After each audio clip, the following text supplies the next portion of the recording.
Hi, it's Scott ROCKFILE back with another podcast review. Going to talk about the brand new Bad Boys, Ride or Die in its new 4K edition. A cut to the chase. This might be the best of the four. Not kidding.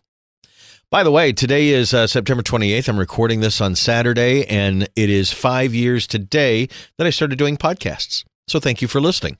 I've got over 700 of them up there. This is like 693 because the first 35 or 36 were interviews I had already done. Not really part of my podcast, but I wanted to have some stuff up on that podcasting account. Anyway, I finally got a chance to check out Bad Boys Ride or Die. I had planned to see it in the theater. It opened back in June. To this date, on a $100 million budget, is grossed $404 million. So 4 times its budget, big hit. Actually, with its big debut and its big box office before it was followed up by Inside Out 2 and Deadpool and Wolverine, this launched into a really great summer for movies, the best one we've had in quite some time. The movie was filmed in Atlanta, which was kind of weird. I used to live in South Florida when they filmed the third one and had to shut down Miami to film it. This one, you really couldn't tell that most of it was filmed in Atlanta. It really does look like Miami, most of the film. As I said at the beginning of the review, this might be the best one.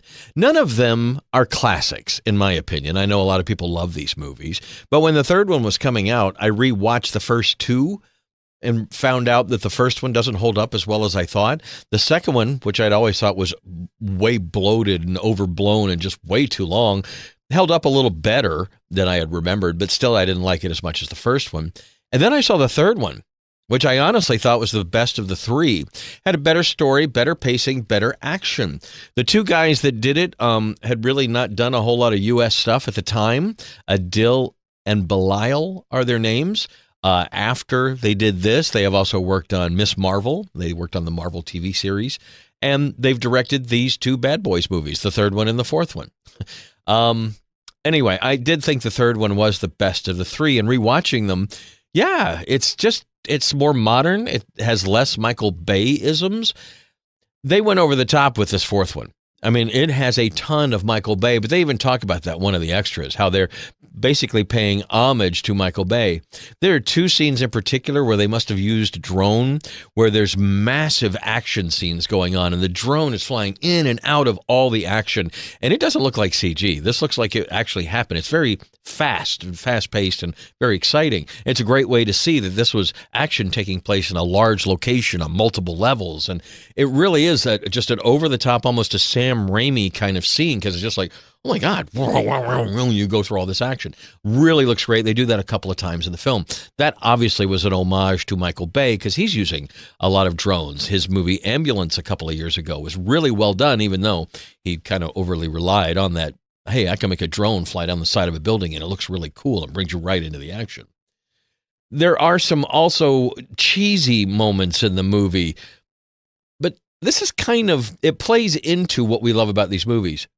The banter between Mike and Marcus, Mike Lowry and Marcus Burnett, is why we go to see these movies. Will Smith and Martin Lawrence still have that chemistry. They haven't lost it.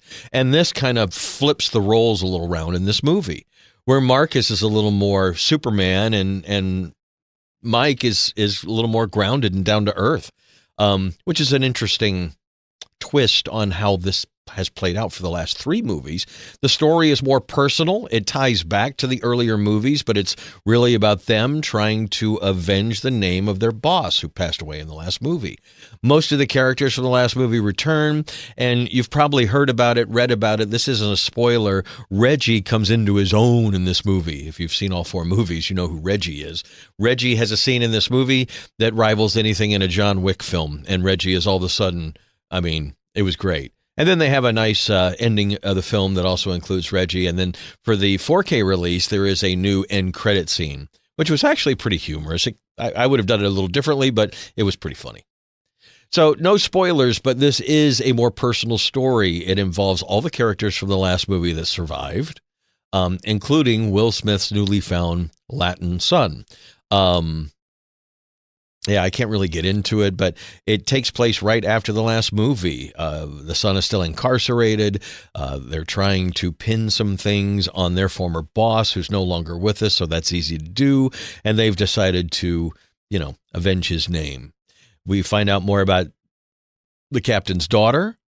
She's a major character in the movie. And all in all, it's a little more convoluted than it should be. But then again, all four of the Bad Boys movies are more convoluted than they should be. That's kind of what we like about them, right? I mean, some of the flaws of these movies are exactly why we go see them. Their over-the-top action is not realistic. It's almost cartoon level. There is a scene in a art installation, a big shootout, that really was built to have a shootout in. Like, it's very colorful and very exciting and lots of places to hide and lots of things to blow up and lots of colors. And yeah, I mean, that warehouse may exist in reality, but they filmed there so they could blow it up, and it looks really good blowing up. It's very funny. The movie had me laughing out loud at several points. Not always, I think, where it was totally expected. Some of the comedy is like, yeah, that's what those two guys would say. That didn't make me laugh out loud. Then something else would happen, like right after, like a 1-2 punch kind of thing. And that one, I would howl out loud watching this by myself, my two dogs. When I laugh out loud, they look up like, what? What's going on? Anyway, they did that several times during the movie.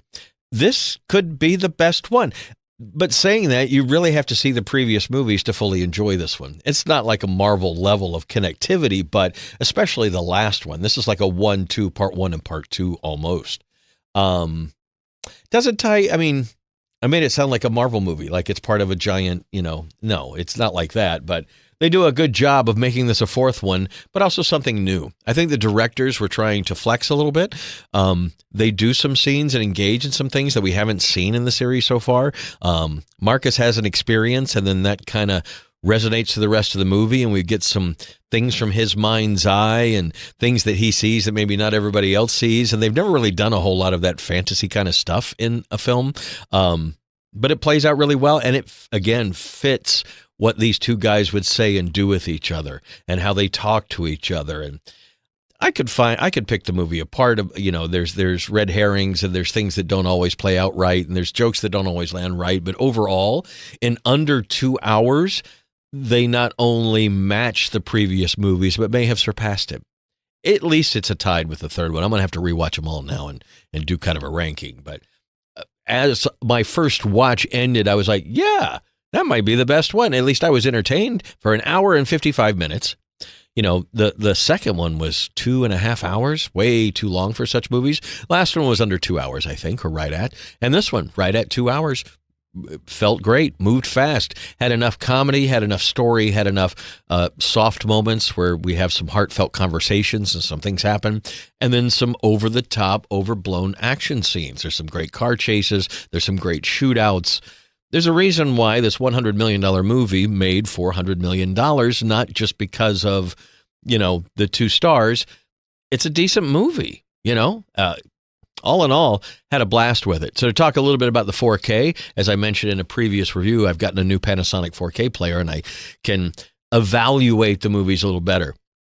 Dolby Atmos, Dolby Vision, like any Sony movie, again, they knock it out of the park. There were just some like sunset scenes where they would just, it was an establishment shot, for the location. Here we are in Miami. Boop.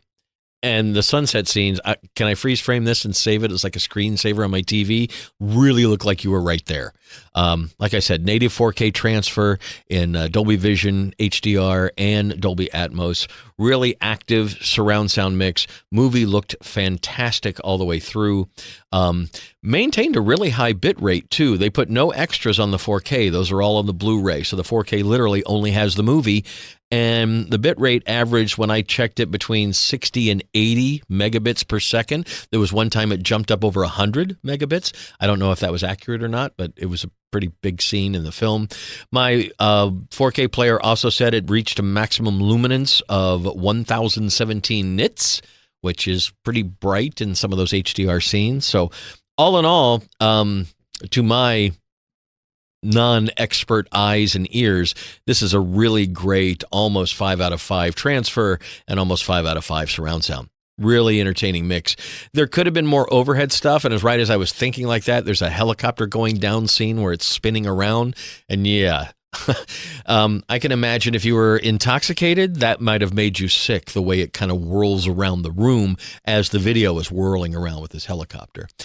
Great sound mix, great video, highly worth the purchase in 4K if you get a chance. Steelbook is also very nice if you get a chance to pick that up. There's a reason why it's one of the biggest box office movies of the year. It actually is a decent movie and might be my favorite out of the four. Bad Boys Ride or Die is available on home video now, so pick it up wherever you buy or download or stream home video. I don't know which streaming service it's on. I think it's on Netflix at some point. But yeah, it was really good and really well done. And if they do another one, I'd be in. Give Reggie a bigger part. I'm Scott. I'm ROCKFILE. If you want to support the channel, links are below. 5 years as of this podcast. Wow. Thank you for listening. Have a spectacular day.